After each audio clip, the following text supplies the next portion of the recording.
You know, it's amazing the things you'll encounter on late night TV, from those wacky infomercials to what have you. In this case, I was just flipping through the channels, and God only knows why I stopped to watch an interview with Hulk Hogan by Arsenio.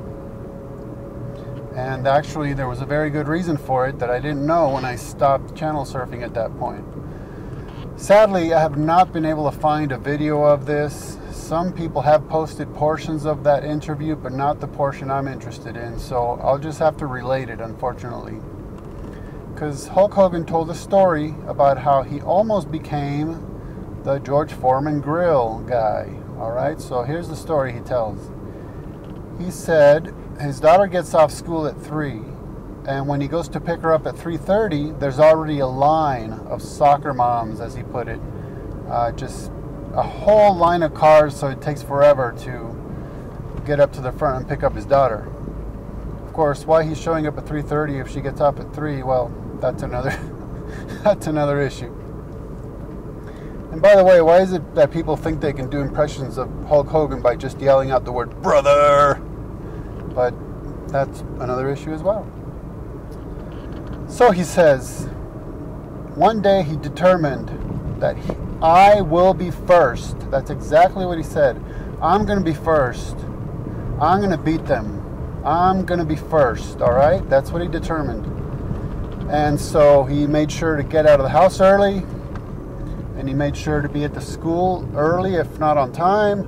And yep, he beat all the soccer moms there. He was the first, all right?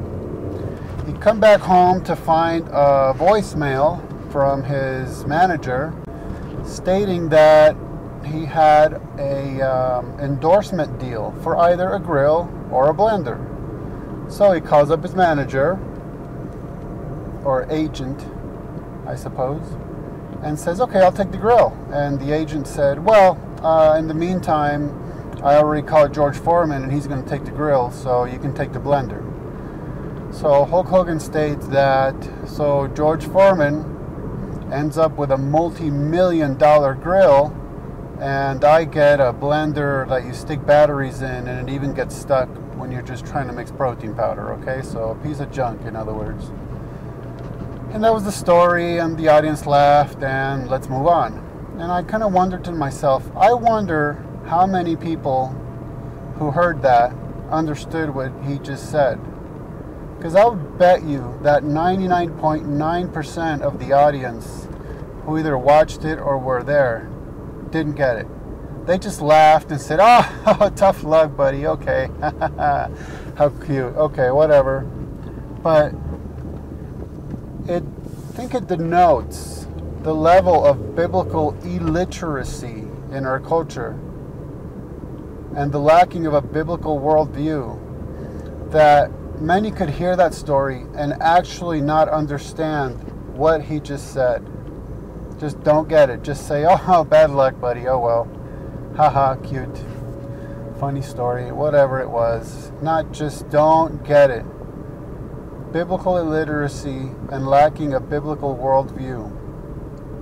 Because the Bible is very clear about when we seek to make ourselves first, that we will become last. When we seek to exalt ourselves, we will become humbled. It is clearly stated, and that is exactly what this story was about.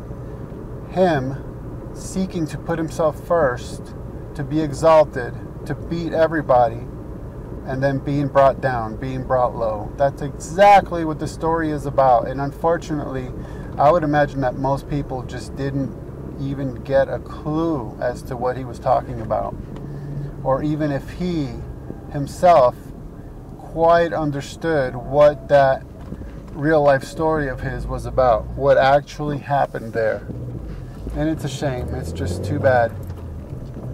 I mean, even Richard Dawkins encourages learning biblical idioms and phrases because they're so prevalent in our culture that if we understand the Bible, we will understand many of these idioms and phrases.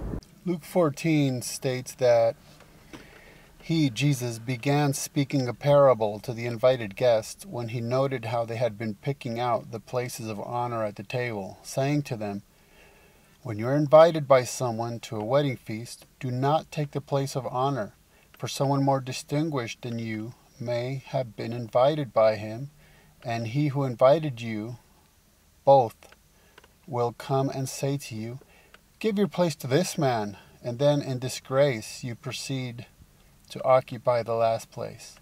But when you're invited, go and recline at the last place, so that the one who has invited you comes. He may say to you, 'Friend, move up higher.' Then you will have honor in the sight of all who are at the table with you. For everyone who exalts himself will be humbled, and he who humbles himself will be exalted." Matthew 20:16 states, "The last shall be first, and the first shall be last." And Matthew 23:12 states, "He who exalts himself shall be humbled, and whoever humbles himself will be exalted." I've actually personally experienced this when I was working at a Catholic church. We had a banquet of sorts, and when I walked in, I could see that right up front there was the table with the priest and the deacon and what have you, and well, I started looking around the very back for a place to sit, and the priest waved me over to come and sit with them. You know, "Here's the priest, there's a place of honor, how you doing?" So that's exactly what happened. I looked for the low place, and then I was called up to the high place.